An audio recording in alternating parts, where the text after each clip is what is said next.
Next month marks Domestic Violence Awareness Month. However, domestic abuse and sexual violence are global issues that impact millions each day, and it is our collective responsibility to combat it.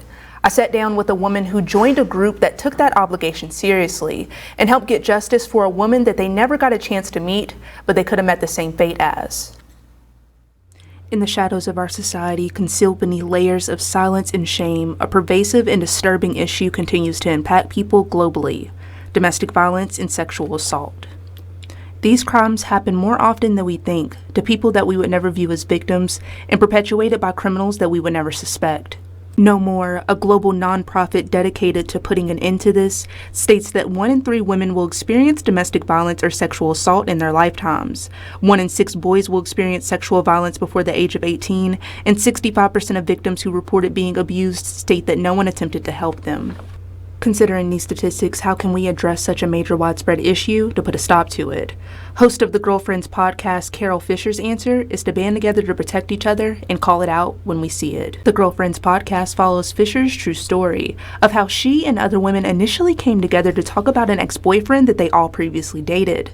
However, the group inadvertently stumbled upon a mystery when they dive into the case of the man's missing wife, resulting in him being charged with and arrested for her murder. I spoke with Fisher about how looking out for each other and creating tight-knit communities, especially as women, can help save abuse victims from violence even before they experience it. It's important to have good girlfriends that don't judge, that where we have a place to talk about things that are shameful, things that we regret, things that make us feel uncomfortable.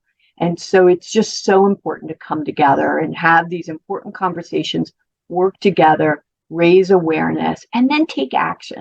Fisher also states that it's important to pay attention to uneasy feelings you may get around certain people, as they could be considered red flags.